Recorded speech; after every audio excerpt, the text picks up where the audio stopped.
Batia, thank you for coming. You were telling me that you just drove up from your home in Kfar Aza. Yes.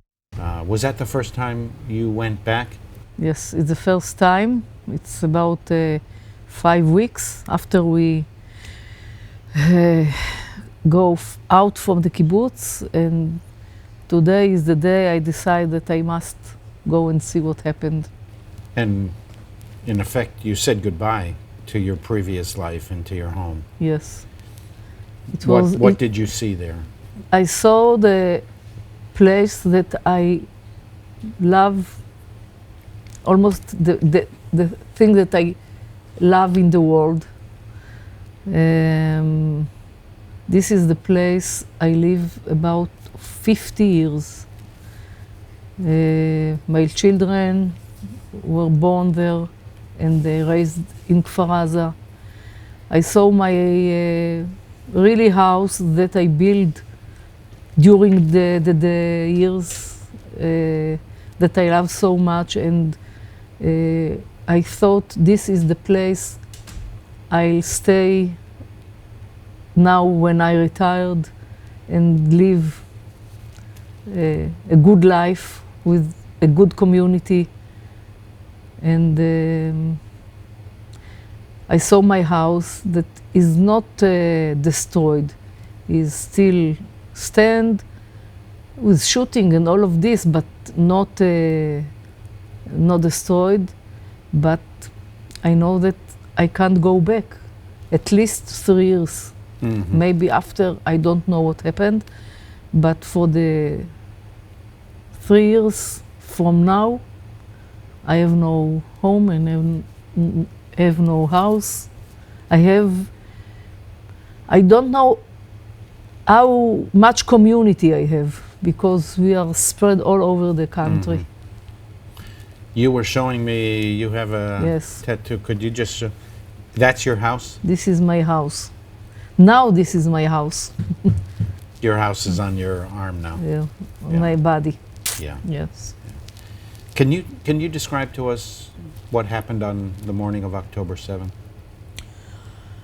Yes, it was about 6:30.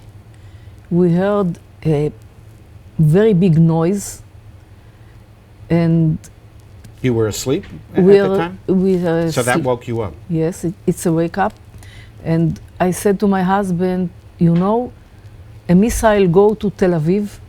We heard the noise before there is an alarm, because we live so close to the border that we heard the noises of the missiles, and we can say now the missile go to Tel Aviv, to Be'er Sheva, we recognize the missiles according to the noises that we heard. And began very noisy alarms all over. So we understood that we must go to the shelter room. From our bedroom to the shelter room, we had to cross our house. It's not a big one. And when we crossed the house, we going over our dining room, that there is a window that we can look outside. And I saw 3 big men with black suits and white bands on their heads standing front my door. In front of your door? Yes. Immediately after you went to the when we safe ran to room. the shelter room. And the missiles were still in the air And the at missiles time. stayed in the air. And my husband told me... So they came in very quickly, immediately. They were, before the missiles attack began, they were also already were in the kibbutz. And my husband didn't understand. He said, maybe this is the emergency group of the kibbutz. And I told him they didn't really dress like this. And in this minute, I heard they began to speak in Arabic. You heard them? Yes, You I saw heard them and you Yes, you and I heard them. My big fortune that they stand with the back. They didn't see me, because if they saw me, I'm not here now. Mm-hmm. Did it surprise you that, did you ever, in your wildest imagination, think that there would be Hamas terrorists on your street? No. No. So when you saw them, were you in shock? What did you think? In this moment, I didn't realize what I'm seeing. I saw them, and I saw a lot of people like this coming and shouting all over the area, and we ran to the shelter room and closed the door. And I have a daughter in the kibbutz with 2 children, 2 grandsons, and I have a son also in the kibbutz. We live all over the kibbutz. We began to talk in our WhatsApp group of the family, ask what happened, if everybody is okay. And my daughter told me she heard a lot of shooting. I said also that we hear shooting our house, and we said, okay, we believe that in a few minutes,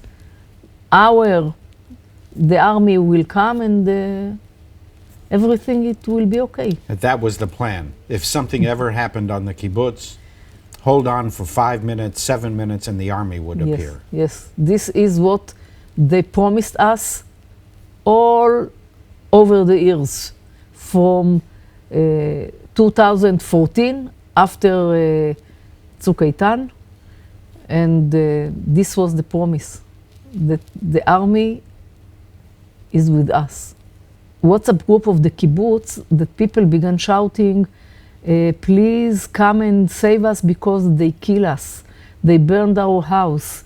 This man was shoot, and this is shoot. And that we understood that there is a big mess all over the kibbutz, and nobody gave any answer. There. Nobody there.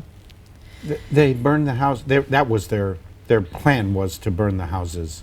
Did they have a special weapon that they could shoot fire, or they just decided on the spot to burn the houses? They have a weapon like an army, not a soldier, one soldier. It was a lot of ammunition that they can do whatever they want. Mm-hmm. At 11 o'clock, I got an alarm in my phone that tell me, the application that tell me, you have a movement in your car. So I remember that I have a new car, that have a camera that take pictures all over the area, 30-60 degrees, and 24/7. And that was for insurance purposes. Yes, insurance. They installed a camera of 360 degrees, 24 hours a day. I joined the camera, and from this moment, I saw what happened outside, and it was awful.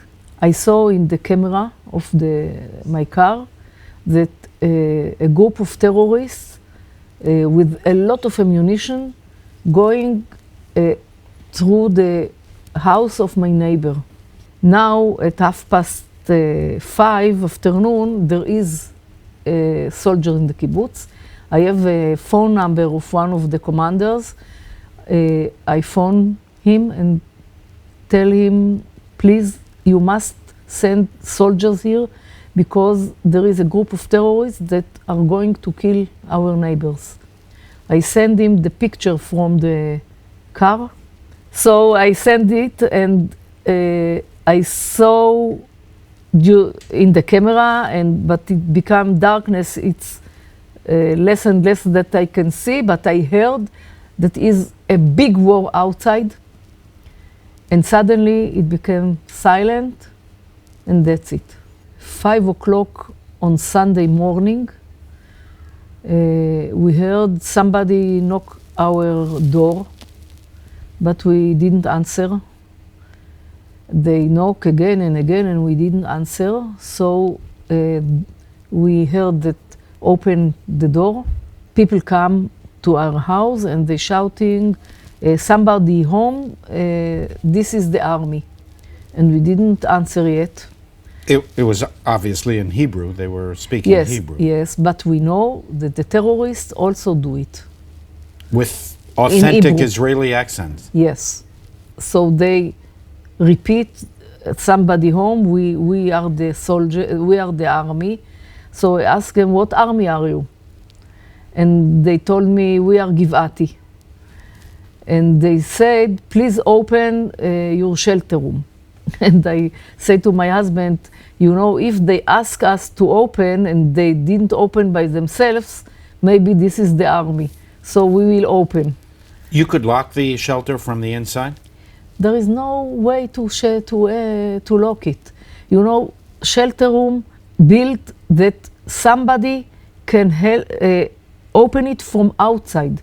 Because if somebody hurt in the shelter room of the missiles, that somebody from outside will come enter to the shelter room and help. So how were you keeping the door closed?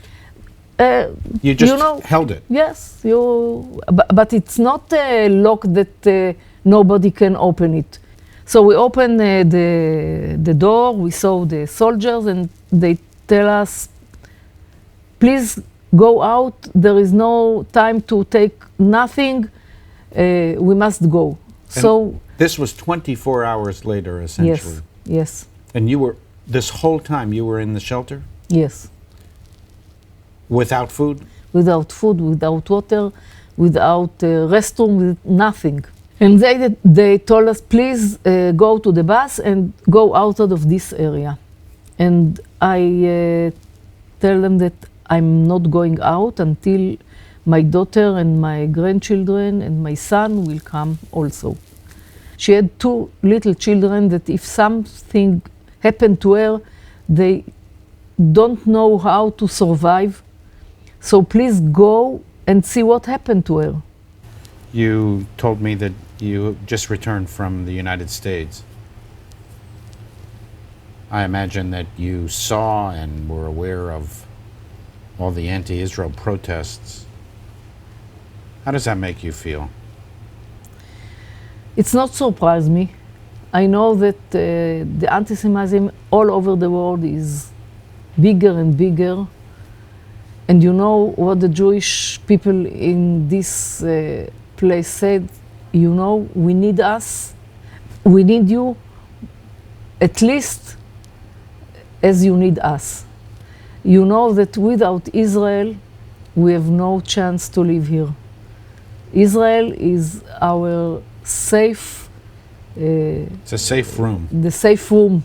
For the Jews of the world. Jews of the world, yes.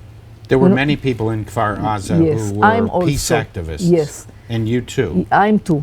In the I'm a photographer. In February 2023, I had an exhibition of my photos that show Kfar Aza.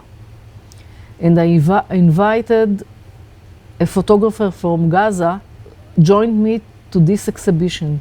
And we have a very big exhibition. It was something that all over the country, people came, and it was an optimistic point of view of many Israeli people. But on the 7th of October, we understood that we are stupid. We are, I don't know how to say it, but it can't be.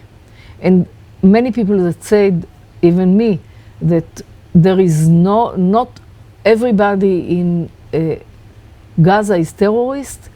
Maybe not everybody is terrorist, but nobody there is not blamed, because many people there, they are not terrorists, but they take place in this massacre. They're sympathetic to Hamas. Yes. And there were stories that there were Gaza civilians who just broke through the fence. They heard that it was open. Yes. And they came and they stole and they did whatever they and wanted to do. rape and all what happened. It's the civilians. Natural, normal Yes. Gaza civilians that Yes. weren't Hamas combatants. Yes. I say to you, if you go back to Kfar Aza, and if I know that from Israel's national perspective, they will want to rebuild the towns and villages on the border. And if Kfar Aza, when Kfar Aza is rededicated, I want to be there too, because I feel a warm spot in my heart. If I will be there, I'll meet you. It's a deal. I'll hold you to that. Okay. Okay. I wish you all the best. Thank you. Thank you.